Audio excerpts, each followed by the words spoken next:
என்னோட பேரு பவித்ரா. எனக்கு இப்போ 24 வயசு ஆகுது. எங்க வீட்ல அம்மா, அப்பா, எனக்கு ஒரு தங்கச்சின்னு சொல்லி மொத்தமா 4 பேர் மட்டும்தான் இருக்கோம். எங்க குடும்பம் ஒரு விவசாயத்தை சார்ந்த குடும்பம். என்னோட அப்பாவும் அம்மாவும் சேர்ந்து விவசாயம் பார்த்து அதில் தான் வருமானம் ஈட்டுறாங்க. அந்த வருமானத்தில் தான் நானும் என்னோட தங்கச்சியும் காலேஜ் வரைக்கும் படிச்சுட்டு இருந்தோம். என்னோட தங்கச்சியோட பேரு ராதிகா.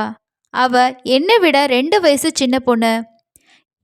இப்படியே எங்களோட வாழ்க்கை போய்கிட்டு இருக்கும்போது தான் மழை இல்லாத காரணத்தினால விவசாயத்தில் நஷ்டம் வர ஆரம்பிச்சுது. ஆனால் பெரிய அளவில் லாபம் வர்றது நின்றுச்சு. ஏதோ வர்ற பணத்தை வச்சு குடும்ப செலவை என்னோட அப்பா நடத்திக்கிட்டு வந்தார். எனக்கும் கல்யாண வயசு வந்தனால எங்கள் வீட்டில் மாப்பிள்ளை பார்க்க ஆரம்பித்தாங்க. என்னோட அப்பா அவருக்கு தெரிஞ்சவங்க, அவரோட ஃப்ரெண்ட்ஸுன்னு சொல்லி எல்லார்கிட்டேயுமே எனக்கு ஒரு மாப்பிள்ளை பார்க்கணும் அப்படின்னு சொல்லி கேட்டார். அது மூலமாக எங்கள் வீட்டுக்கு ஒரு வரனுமே வந்துச்சு. மாப்பிள்ளையோட பேர் கோகுல். அவர் எம்பிஏ படித்து முடிச்சுட்டு ஏதோ ஒரு ப்ரைவேட் கம்பெனியில் வேலை செஞ்சிட்ருக்காராமா. அவரோட ஃபோட்டோவை எனக்கு காட்டினாங்க. அவர் பார்க்குறதுக்கு ரொம்பவே அழகாக இருந்தார். அதனால் அவர் எனக்கு ரொம்பவே பிடிச்சி போச்சு. இப்படி இருக்கும்போது எங்கள் 2 பேருக்கும் திருமணமும் நிச்சயிக்கப்பட்டுச்சு. மாப்பிள்ளை வீட்டில் அவருக்கு அம்மாவும் அப்பாவும் ஒரு தங்கச்சி மட்டும்தான் இருக்காங்க. அவரோட அப்பா கவர்மெண்ட்டில் வேலை பார்க்குறாராம். எங்களுக்கு நிச்சயம் ஆனதுக்கு அப்புறமா நாங்கள் அடிக்கடி 2 பேரும் பேச ஆரம்பித்தோம். அவரை ஒரு மனசாக நான் காதலிக்கவும் ஆரம்பித்தேன். நாங்கள் 2 பேரும் காதலிக்க ஆரம்பித்ததுக்கப்புறமா மற்ற காதலர்கள் மாதிரி வெளியில் சுற்றவும் ஆரம்பித்தோம். எனக்கு அவரை பிடிச்சு போனதுனால திருமணத்துக்கு முன்னாடியே என்னையே அவருக்கு கொடுத்துட்டேன். என்னை நிச்சயம் செஞ்சுட்டு போனவங்க சீர்வரிசை பற்றி எதுவுமே பேசவில்லை. அப்படி அதிகமாக கேட்டிருந்தா கூட எங்ககிட்ட செய்கிறதுக்கு வழியும் இல்லை. சீர்வரிசை பற்றி கோகுலோட அப்பாவும் அம்மாவும் எதுவுமே எதிர்பார்க்கல. நான் அழகாக இருந்ததுனால பொண்ணு கொடுத்தா மட்டும் போதும்னு சொல்லிட்டாங்க. ஆனால் மாப்பிள்ளையான கோகுல் வரதட்சணை சீர்வரிசை வேணும், யாரை கேட்டு வரதட்சணை இல்லாத இடத்துல நிச்சயம் பண்ணிங்கன்னு சொல்லி தன்னோட அம்மா அப்பா கிட்ட சண்டை போட்டிருக்காரு.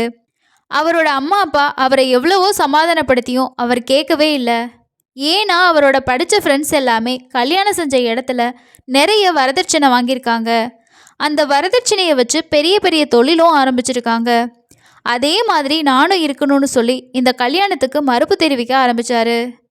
அவரை எவ்வளவோ சமாதானப்படுத்தியும் அவரோட எண்ணெய் எல்லாமே வரதட்சணை மேலே மட்டும்தான் இருந்துச்சு.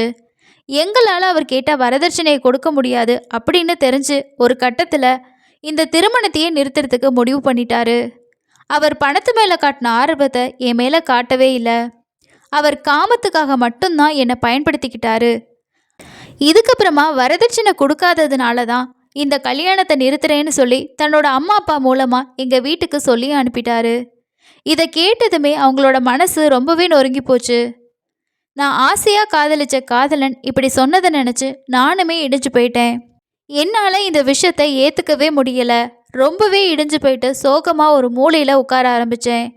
என்னை பார்த்த என்னோட அப்பா கோகுலோட வீட்டுக்கு போய் சண்டை போட்டார். சண்டை போட்ட அவரை என்னோட மகளுக்கு கண்டிப்பாக உன்னை விட நல்ல இடத்துல நான் கல்யாணம் பண்ணி கொடுப்பேன்னு சொல்லி என்னோட அப்பா கோவமாக சொல்லிட்டு வந்துட்டாரு. இதுக்கப்புறமா பவித்ராவை அவங்க வீட்டில் இருக்கவங்க ஏதேதோ சொல்லி சமாதானப்படுத்தியும் அவங்க மனசு மாறவே இல்லை. அவங்களுக்கு கோகுலை பிரியறதுல துளி கூட மனசில் இஷ்டமே இல்லை. இருந்தாலும் அவனோட பணத்தாசையால் பவித்ராவோட சந்தோஷம் போயிடுச்சு. இப்படியே 3 மாதம் போச்சு. பவித்ராவோட அப்பா பவித்ராவுக்காக திரும்பவும் ஒரு மாப்பிள்ளையை தேட ஆரம்பித்தார். தன்னோட மகளான பவித்ரா சந்தோஷமாக இருக்கணும்னு சொல்லி அவர் நினச்ச மாதிரியே எப்படியாவது ஒரு நல்ல இடத்துல தன்னோட மகளை திருமணம் செஞ்சு வைக்கணும் அப்படிங்கிற ஒரு எண்ணம் அவரோட மனசில் வைராக்கியத்தோடு இருந்துச்சு. அவர் நினச்ச மாதிரியே ஒரு நல்ல இடமும் அமைஞ்சிச்சு. அவங்களும் கோகுலோட வீடு போல் வசதியான குடும்பம்தான். மாப்பிள்ளையோட பேர் விக்னேஷ். அவருக்கு அம்மா மட்டும்தான், அப்பா இல்லை. ஒரு தம்பி இருக்காரு. அவங்க வெளியூர்ல இருந்து பக்கத்து கிராமத்தில் தான் செட்டில் ஆகியிருக்காங்க அப்படின்ற விஷயம் தெரிய வந்துச்சு. பவித்ராவோட அப்பா தன்னோட மகளை விக்னேஷ்க்கு கல்யாணம் பண்ணி கொடுக்கணும் அப்படின்னு சொல்லி முடிவு பண்ணிட்டாரு.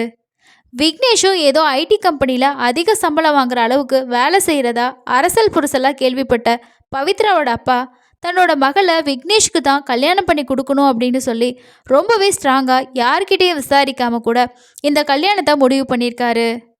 கோகுலை மறக்க முடியாத பவித்ரா தன்னோட அப்பாவோட ஆசைக்காக விக்னேஷை கல்யாணமும் பண்ணிக்க சம்மதிக்கிறாங்க. அதே மாதிரி உங்களுக்கு கல்யாணமும் நடந்து முடியுது. கல்யாணம் முடிஞ்சதுக்கு அப்புறமா 2 பேருக்கும் முதலிரவுக்கான ஏற்பாடும் நடக்குது. முதலிரவுல பவித்ரா பயத்தோடயே உள்ள போறாங்க. அவங்க கொஞ்சம் பதட்டமா இருக்கிறத விக்னேஷ் பார்க்குறாரு. அவங்க கிட்ட ஏன் இப்படி இருக்க அப்படின்னு சொல்லி ஃபர்ஸ்ட் கேட்குறாங்க. முதல்ல மழுப்பின பவித்ரா அதுக்கப்புறமா நான் காதலிச்ச கோகுலை பற்றின எல்லா விஷயத்தையுமே சொல்கிறாங்க. என்னை மன்னிச்சிடுங்க, என்னோட மனசு இப்போ கொஞ்சம் தடுமாற்றத்தில் இருக்குது, அதனால என்னால் இப்போ முதலிரவுக்கு ஒத்துக்க முடியாதுன்னு சொல்லி பவித்ரா சொல்கிறாங்க. இதை கேட்ட விக்னேஷ் அவங்கள புரிஞ்சுக்கிட்டு, நீங்கள் மனசு மாறுற வரைக்கும் நான் உங்களுக்காக வெயிட் பண்ணுறேன்னு சொல்லி சொல்கிறாரு. பவித்ராவை அவளோட மாமியார் நல்லாவே பார்த்துக்கிறாங்க. காலப்போக்கில் தன்னோட மனசும் சந்தோஷமாக இருக்கதை அவங்க உணர்றாங்க பவித்ரா. இதுக்கப்புறமா கோகுலை மறந்துட்டு தன்னோட கணவனான விக்னேஷ்காக வாழவும் ஆரம்பிக்கிறாங்க. இதுக்கப்புறமா இவங்க 2 பேரும் சந்தோஷமாக வாழ்ந்துட்டு வராங்க. பவித்ராவை விக்னேஷ்க்கு ரொம்பவே பிடிச்சு போகுது. இப்படி இருக்கும்போது விக்னேஷோட தம்பிக்கு கல்யாணம் பண்ணி வைக்கணும்னு சொல்லி பவித்ராவோட மாமியார் தன்னோட 2வது மகனுக்கு ஏதாவது பொண்ணு இருந்தால் பார்க்க சொல்லி பவித்ரா கிட்ட சொல்கிறாங்க.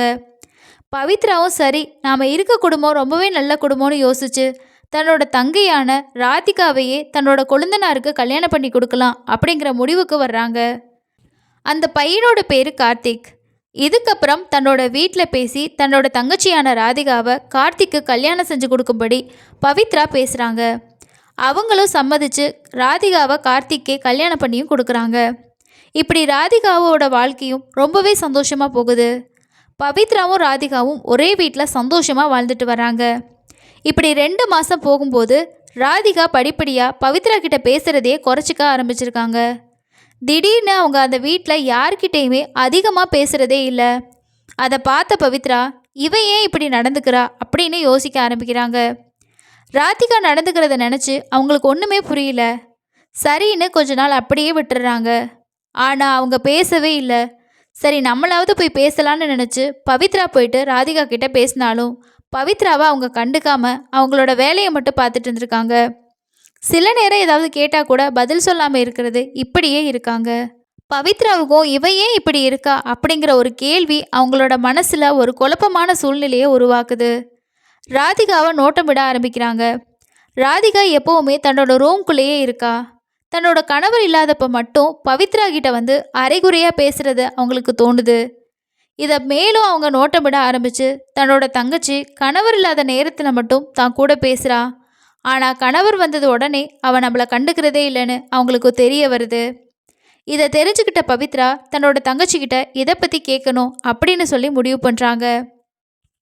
ஒரு நாள் தன்னோட தங்கையோட கணவர் வீட்டில் இல்லாத நேரமாக பார்த்து ராதிகா கிட்ட போயிட்டு இப்படி ஏன் செய்கிறேன்னு சொல்லி அவங்க கேட்டிருக்காங்க.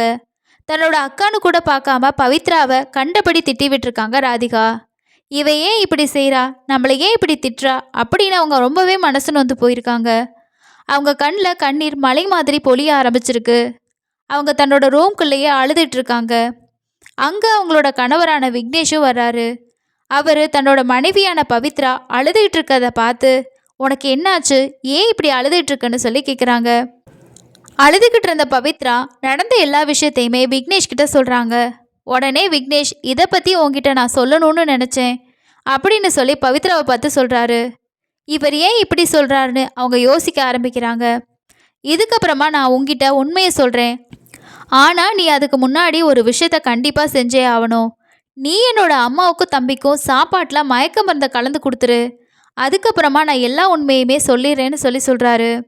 இதை கேட்ட பவித்ராவுக்கு ஏன் இப்படி இவர் சொல்கிறாருன்னு யோசிச்சுட்டு சரின்னு சொல்லி விக்னேஷ் சொன்ன மாதிரியே செய்கிறாங்க. சாப்பிட்டுட்டு கார்த்திக்கும் அவங்களோட அம்மாவும் மயங்கிடுறாங்க.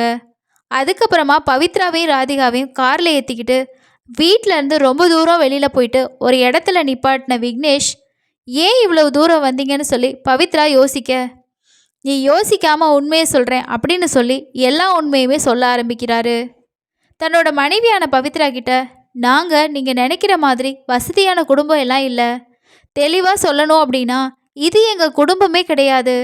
நாங்கள் எல்லாம் ஒரு ஊருக்கு போயிட்டு இதே மாதிரி அழகான பெண்களை திருமணம் செஞ்சுக்கிட்டு அவங்கள பெரிய தொகைக்கு விற்றுருவோம்.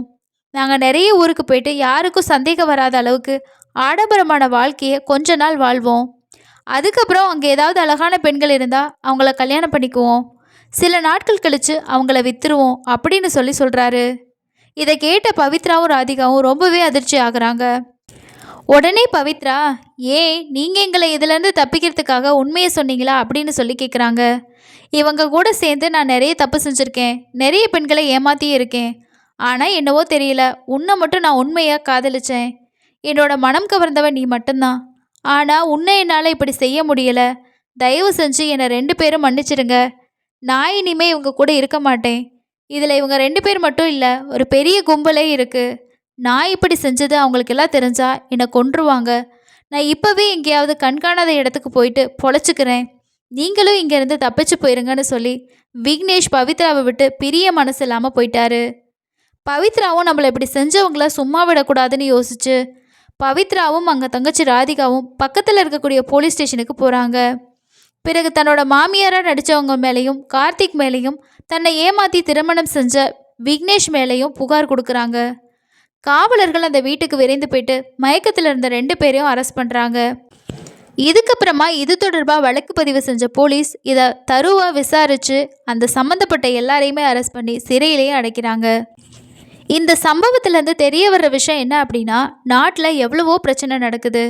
முடிஞ்ச வரைக்கும் தன்னோட மகளை திருமணம் செஞ்சு கொடுக்கறதுக்கு முன்னாடி அக்கம் பக்கம் அவங்க எப்படிப்பட்ட குடும்பம் அப்படின்னு சொல்லி எல்லா பக்கமும் விசாரித்து ஆராய்ஞ்சு பெண் பிள்ளைகளை திருமணம் செஞ்சு கொடுக்கணும் அப்படிங்கிறத இது போன்ற சம்பவங்கள் நமக்கு திரும்பவும் நினைவுபடுத்துது. இந்த வீடியோ பற்றின உங்களோட கருத்துக்கள் என்ன அப்படிங்கிறத கீழே இருக்க கமெண்ட் செக்ஷனில் மறக்காமல் ஷேர் பண்ணுங்கள். முடிஞ்ச வரைக்கும் இந்த வீடியோவை நிறைய பேத்துக்கு ஷேர் பண்ணுங்கள். அடுத்த இன்னொரு வீடியோவில் சந்திக்கலாம். நன்றி.